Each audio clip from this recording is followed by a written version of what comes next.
سید المرسلین وعلی آلہ واصحابہ اجمعین اما بعد فاعوذ باللہ من الشیطان الرجیم بسم اللہ الرحمن الرحیم انا فتحنا لک فتحا مبینا صدق اللہ مولانا العظیم وبلغنا رسولہ النبی الامین المکین الکریم ونحن على ذلك لمن الشاهدين والشاكرين والحمد لله رب العالمين والصلاة والسلام عليك يا رسول الله وعلى آلك وأصحابك يا حبيب الله الصلاة والسلام عليك يا نبي الله وعلى آلك وأصحابك يا نور الله الحمدللہ عز وجل بعد تراویح خصوصی درس تاریخ اسلام کا عظیم باب غزوہ حدیبیہ کا بیان جاری و ساری ہے، سماعت فرمائے۔ گزشتہ درس میں آپ حضرات نے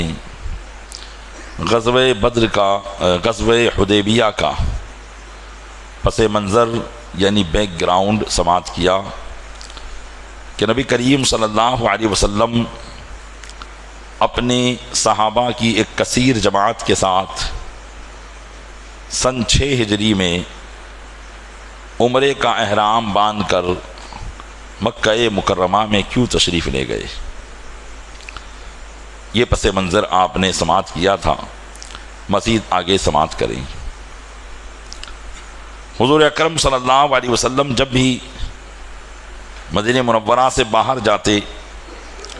تو پہلے بھی بتایا تھا کہ کسی کو اپنا نائب مقرر فرماتے تھے۔ اس مرتبہ ایک روایت کے مطابق حضرت شمیرہ رضی اللہ تعالی عنہ کو اور ایک روایت کے مطابق حضرت عبداللہ بن ام مکتوم رضی اللہ تعالی عنہ کو اپنا نائب مقرر فرمایا، اور یکم ذی قعدہ یعنی ذی قعدہ کی 1 تاریخ جو ذی الحجہ یعنی بقرہ عید سے پہلے والا مہینہ ہے، اس کی 1 تاریخ کو حضور اکرم صلی اللہ علیہ وسلم کی قیادت میں عشاق کا یہ قافلہ سوئے حرم یعنی مکہ مکرمہ روانہ ہوا، جس کی تعداد 1400 سے 1500 کے درمیان تھی۔ حضور اکرم صلی اللہ علیہ وسلم اپنی اونٹنی قصوہ پر سوار تھے، اور حضور اکرم صلی اللہ علیہ وسلم نے 70 اونٹ یہ قربانی کے لیے اپنے ساتھ میں لیے، اور ان کے گلوں میں قلادہ بھی ڈال دیا تھا۔ پہلے کے زمانے میں جب حجاج کرام حج کے لیے جاتے تھے یا عمرے کے لیے جاتے تھے اور وہاں قربانی پیش کرنا ہوتی تو اپنے وطن ہی سے جانوروں کو ساتھ میں لے کر جاتے تھے، کیونکہ اتنی تعداد میں وہاں جانوروں کا ملنا یہ مشکل تھا، تو اس لیے اپنے وطن ہی سے جسے اونٹ قربان کرنا ہوتا وہ اونٹ لے جاتا، جسے بکریاں قربان کرنی ہوتی وہ بکریاں لے جاتا۔ تو حضور اکرم صلی اللہ علیہ وسلم اس مرتبہ 70 اونٹ لے کر گئے، اور ان کے گلوں میں قلادہ یعنی ایک قسم کا ہار یا کوئی بھی چیز نشانی کے لیے ڈال دی جاتی تھی،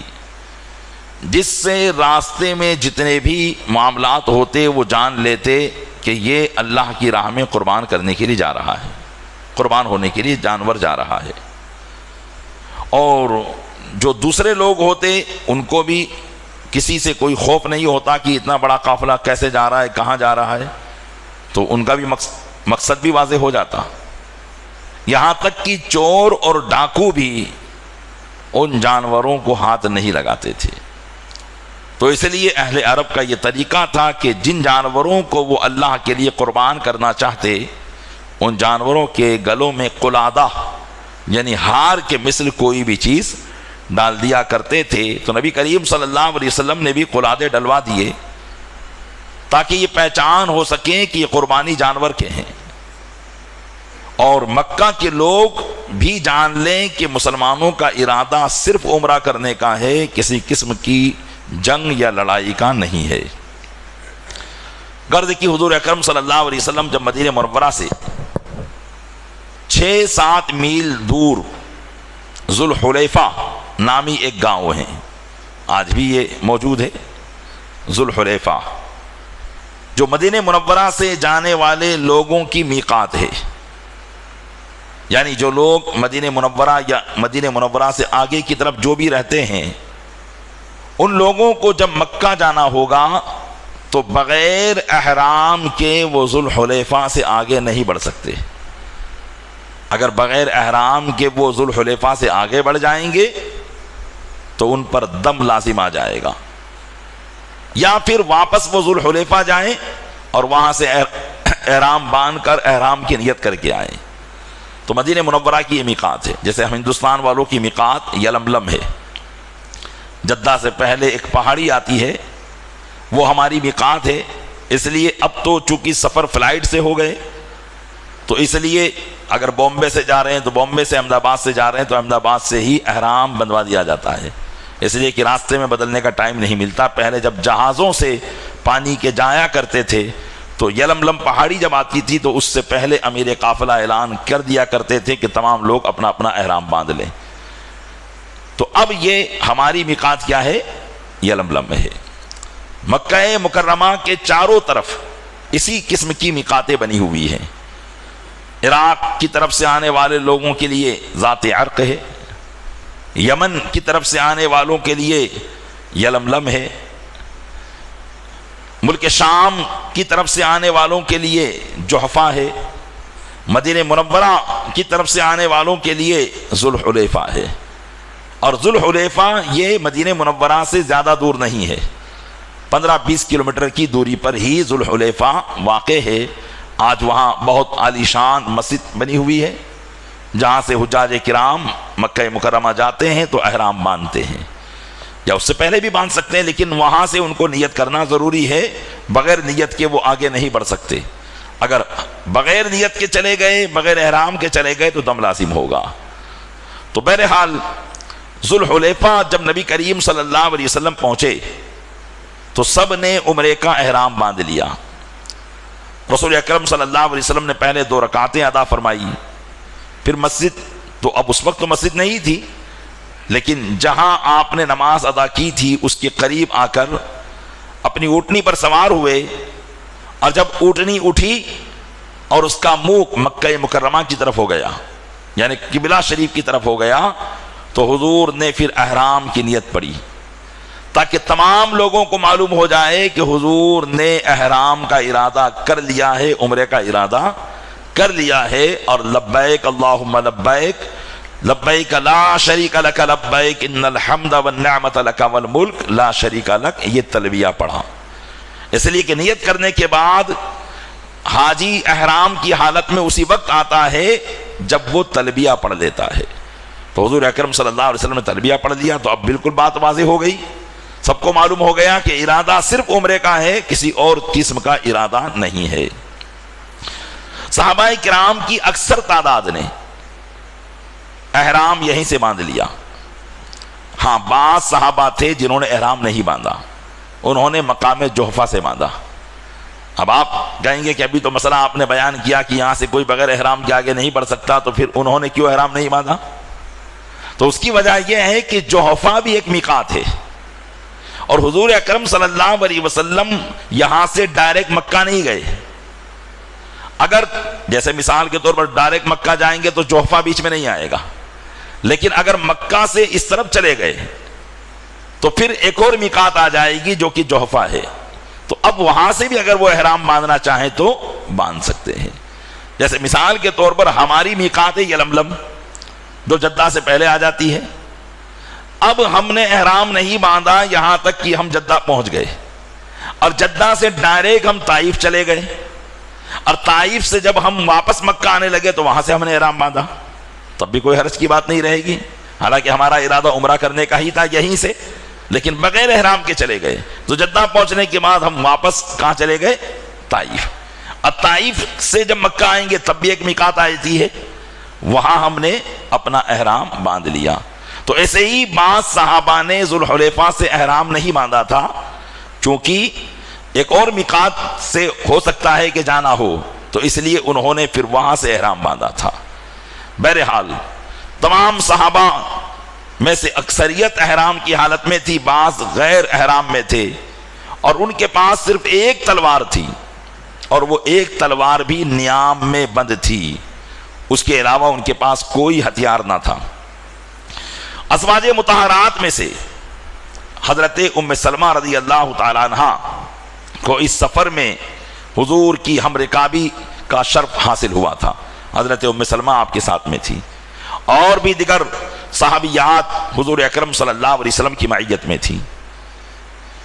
مکہ مکرمہ اور مدینہ منورہ کے درمیان ایک قبیلہ تھا، قبیلہ بنو خزاعہ۔ یہ قبیلہ بنو خزاعہ وہ قبیلہ تھا کہ جو اگرچہ ایمان تو نہیں لایا تھا، لیکن ان کی ہمدردیاں حضور اکرم صلی اللہ علیہ وسلم کے ساتھ تھی، وہ حضور اکرم صلی اللہ علیہ وسلم کا سپورٹ کرتے تھے۔ ہاں کچھ لوگ تھے جو ان میں ایمان لے آئے تھے، لیکن اکثریت ان کی ایمان نہیں لائی تھی، اس لیے اہل مکہ ان سے بھی دشمنی رکھتے تھے اگرچہ یہ ایمان والے نہیں تھے۔ کس وجہ سے؟ حضور اکرم صلی اللہ علیہ وسلم کی دوستی کی وجہ سے۔ تو قبیلے بنو خزاعہ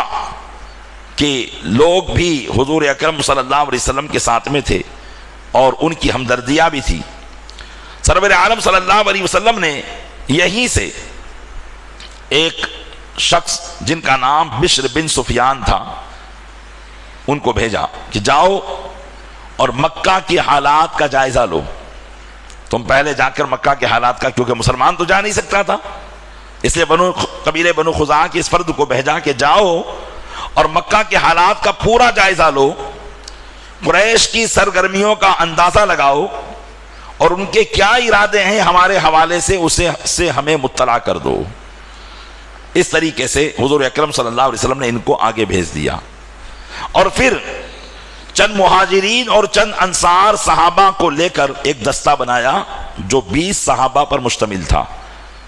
جن کے سردار حضرت عباد بن بشر تھے، اور یہ 20 صحابہ پر مشتمل ایک دستہ حضور نے اپنے سے پہلے روانہ کیا، تاکہ آگے کے خطرات سے وہ واقفیت حاصل کریں کہ کہیں ایسا نہ ہو کہ اچانک اہل مکہ دھوکہ کر کے ہمارے اس نہتے قافلے پر حملہ کر دے۔ اس لیے ان 20 لوگوں کو آگے آگے روانہ کیا، جن کے سردار حضرت عباد بن بشر رضی اللہ تعالیٰ عنہ تھے۔ غرض کی حضور اکرم صلی اللہ علیہ وسلم نے جب جحفہ کے مقام پر قیام کیا تو آپ ایک سایہ دار درخت کے نیچے تشریف لائے اور وہاں جھاڑو دینے کا حکم دیا۔ جب وہاں صفائی ہوئی تو حضور اکرم صلی اللہ علیہ وسلم وہاں تشریف فرما ہوئے، اور پھر ایک ایمان افروز خطاب ارشاد فرمایا، صحابہ کرام کے درمیان نصیحتیں کی۔ حضور نے فرمایا، انی کائن لکم فرطن قد ترکت فیکم ما ان اخذتم به لن تضلوا ابدا۔ حضور اکرم صلی اللہ علیہ وسلم نے فرمایا کہ میں تمہارا پیش رو ہوں، یعنی تم سے پہلے میں اللہ کی بارگاہ میں جانے والا ہوں۔ پیش رو اس کو کہتے ہیں کہ جو آگے جا کر آگے کے معاملات حل کرے۔ حضور اکرم صلی اللہ علیہ وسلم نے فرمایا کہ میں تمہارا پیش رو ہوں۔ اس لیے ایک روایت میں یہ ہے، حضور نے فرمایا کہ حیاتی خیر لکم و مماتی خیر لکم، میری زندگی بھی تمہارے لیے بہتر ہے اور میری موت بھی تمہارے لیے بہتر ہے، اس لیے کہ میں تم سے پہلے اللہ کی بارگاہ میں جا کر تمہارے معاملات کو حل کرواؤں گا، اور تم سے حوض کوثر پہ ملاقات کروں گا کہ تم سب وہاں پر آ کر مجھ سے ملاقات کرنا۔ تو حضور اکرم صلی اللہ علیہ وسلم نے فرمایا کہ میں تمہارا پیش رو ہوں، آگے جا کر تمہارے مسائل کو حل کرنے والا ہوں۔ پھر فرمایا کہ میں تمہارے درمیان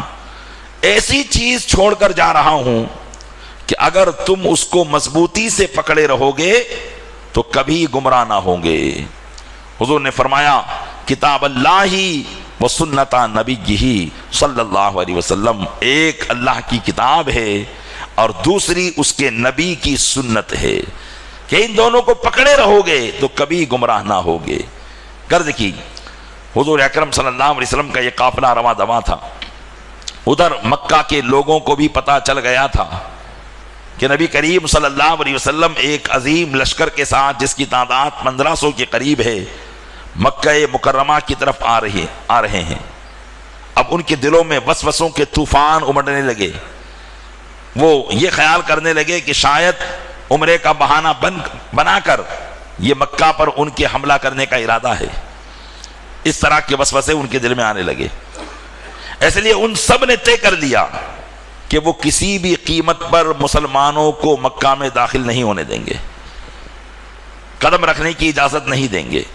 اس طرح تمام مکہ کے لوگوں نے یہ طے کر لیا۔ حالانکہ میں نے پہلے بھی بتایا تھا کہ مکہ مکرمہ میں پورے عرب سے کیا پوری دنیا سے، چاہے وہ کسی بھی مذہب سے تعلقات رکھتا ہو، اس زمانے میں اگر وہ مکہ مکرمہ میں طواف کرنا چاہے تو اہل مکہ اس کی خیر خواہی کرتے تھے، اسے روکتے نہیں تھے۔ لیکن مسلمانوں کے خلاف انہوں نے یہ قدم اٹھایا کہ ہم انہیں قدم نہیں رکھنے دیں گے، اور یہ طے کیا۔ اور حضور اکرم صلی اللہ علیہ وسلم جب مقام اسفان پر پہنچے، مقام اسفان یہ مکہ مکرمہ سے صرف 2 دن کے راستے پر ہے، یعنی اب بالکل مکہ مکرمہ کے قریب آ گئے تھے، تو حضور کے جو بھیجے ہوئے بشر بن سفیان تھے، جن کو پہلے حضور نے بھیج دیا تھا، قبیلے بنو خزاعہ کے تھے، وہ مکہ مکرمہ جا کر واپس وہاں کا حالات کا جائزہ لے کر حضور کی بارگاہ میں آ گئے۔ جبکہ حضور مقام اسفان میں تھے تو انہوں نے سارے حالات بتائے کہ یا رسول اللہ، قریش کو آپ کے آنے کی خبر ہو چکی ہے، اور ان لوگوں نے یہ طے کر لیا ہے کہ وہ کسی بھی قیمت پر حضور اکرم صلی اللہ علیہ وسلم کو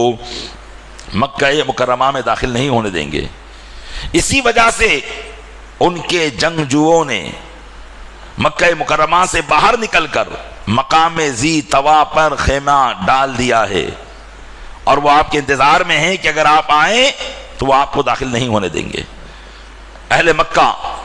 وہاں سے نکل کر مقام ذی طوا پر آ گئے تھے تاکہ وہاں ہی سے مسلمانوں کو روکا جائے، اور اس کے لیے انہوں نے 200 شہ سوار خالد بن ولید کے ساتھ، جو اس وقت ایمان نہیں لائے تھے، 200 شہ سواروں کو لے کر بھیج دیا کہ پہلے تم جاؤ تاکہ مسلمانوں کو مقام ذی طوا بھی آنے نہ دو، ان کو وہیں سے ہکا کر مدینے کی طرف بھگا دو۔ تو خالد بن ولید بھی 200 شہ سواروں کو لے کر وہاں پر پہنچے تھے۔ حضور اکرم صلی اللہ علیہ وسلم کو جب یہ بات معلوم ہوئی تو آپ نے فرمایا کہ افسوس ہے ان پر کہ قریش کو جنگوں نے کھوکھلا کر دیا ہے، اس لیے کہ 3 جنگیں یہ لڑ چکے تھے مسلمانوں سے، بدر، احد اور خندق، اور ان 3 جنگوں کی وجہ سے وہ مالی اعتبار سے بالکل کھوکھلے ہو چکے تھے، کیونکہ ہر جنگ کے اندر انہیں مالی نقصان بھی اٹھانا پڑا تھا اور جانی نقصان بھی اٹھانا پڑا تھا۔ تو حضور نے فرمایا کہ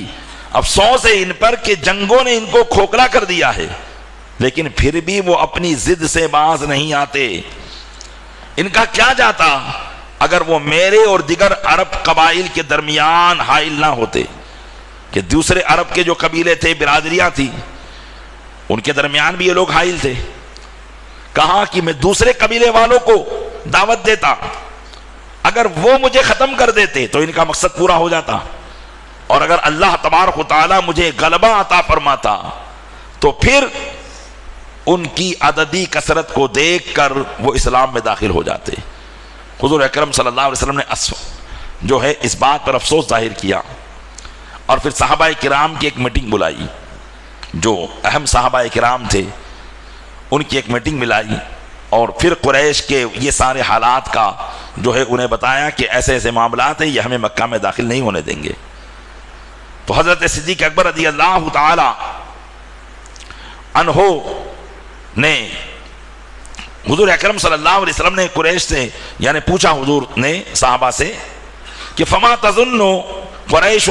فواللہ لا ازال اجاہد علی الذی بعث اللہ به حتی یظہر اللہ او تنفرد هذه الصالفہ۔ حضور نے فرمایا کہ قریش کیا سوچ رہے ہیں، بخدا میں اس وقت تک اللہ کے دین کے لیے جہاد کرتا رہوں گا یہاں تک کہ اللہ تبارک و تعالیٰ اپنے دین کو غالب کر دے۔ تو حضور نے فرمایا کہ قریش کیا سوچ رہے ہیں؟ یہ سوچ رہے ہیں کہ یہ ہمیں یہاں سے بھگا دیں گے۔ پھر حضور نے صحابہ کو اہل مکہ کے عزائم کی خبر دی اور ان سے پوچھا کہ ان حالات میں تمہارے مشورے کیا ہیں؟ تو حضرت صدیق اکبر نے عرض کیا اللہ و رسول عالم، یا رسول اللہ، یا رسول اللہ، اللہ و رسول ہی بہتر جانتے ہیں کہ آگے کیا ہونے والا ہے، لیکن انما جئنا معتمرین ولم نجیء لقتال، ہم عمرہ کرنے کے لیے آئے ہیں، ہم کسی سے جنگ کرنے کے لیے نہیں آئے ہیں۔ وَنَرَىٰ أَن نَمْضِيَ لِوَجْهِنَا فَمَنْ صَدَّنَا عَنِ الْبَيْتِ قَاتَلْنَاهُ، ہم صرف عمرہ کے مقصد سے آئے ہیں، کسی سے جنگ کرنے کے لیے نہیں آئے ہیں۔ اب اگر ہمارے اس مقصد میں کوئی آڑے آئے گا تو ہم اس سے جنگ کریں گے، اگر کوئی ہمیں عمرے سے روکے گا تو ہم اس سے جنگ کریں گے۔ حضرت صدیق اکبر کی اس مشورے پر اور اس رائے پر تمام صحابہ کرام نے تائید کی اور کہا کہ جیسا یہ کہہ رہے ہیں ویسا ہی ہوگا۔ الغرض حضور اکرم صلی اللہ علیہ وسلم نے کہا ٹھیک ہے، لیکن پھر بھی ہمیں سامنے سے جنگ کی دعوت نہیں دینا ہے، اس لیے ہم چاہتے ہیں کہ یہ جو مشہور راستہ ہے مدینے سے مکہ جانے کا، اس راستے کو ہم چھوڑ دیتے ہیں اور کسی دوسرے راستے کی طرف چلے جاتے ہیں جو مشہور نہ ہو، اور پھر وہاں سے ہم مکہ میں داخل ہوں گے تاکہ قریش کے لوگ جہاں ہماری ناکہ بندی کیے بیٹھے ہیں وہاں ہم سے ان کی مٹبھیڑ نہ ہو، کوئی معاملہ نہ ہو، اور ہم دوسرے راستے سے مکہ میں داخل ہو جائیں۔ تو حضور اکرم صلی اللہ علیہ وسلم نے فرمایا کیا کوئی شخص ایسا ہے جو ایسا غیر معروف راستے کو جانتا ہو؟ تو ایک شخص حاضر ہوئے، انہوں نے کہا کہ ہاں مجھے ایک راستہ معلوم ہے۔ چنانچہ حضور اکرم صلی اللہ علیہ وسلم مقام عثمان سے دشوار گزار راستے سے ہوتے ہوئے مقام حدیبیہ پہنچے، اور مقام حدیبیہ یہ جدہ کے راستے پر واقع ہے کہ آپ جدہ سے جب مکہ آئیں گے تو حدیبیہ بیچ میں آئے گا۔ تو آپ اب سمجھ سکتے ہیں جو لوگ گئے ہوں گے کہ مکہ مکرمہ سے مدینہ جانے کا سیدھا راستہ ہے، اور اب جو لوگ جدہ سے آئیں گے تو وہ حدیبیہ کی طرف سے آ کر مکہ میں داخل ہوں گے، تو یہ راستہ رہی آئے گا۔ تو حضور اکرم صلی اللہ علیہ وسلم وہاں سے حدیبیہ پہنچ گئے، اور حدیبیہ یہ مکہ مکرمہ سے 30 کلومیٹر کے فاصلے پر ہے، جس کو میں نے بتایا تھا کہ یہ کنویں کا نام تھا اور اسی کے نام سے گاؤں کا نام پڑا، اور آدھا حصہ اس کا حرم میں تھا اور آدھا حصہ حرم کے باہر تھا۔ حضور اکرم صلی اللہ علیہ وسلم نے یہیں پر اپنے قافلے کو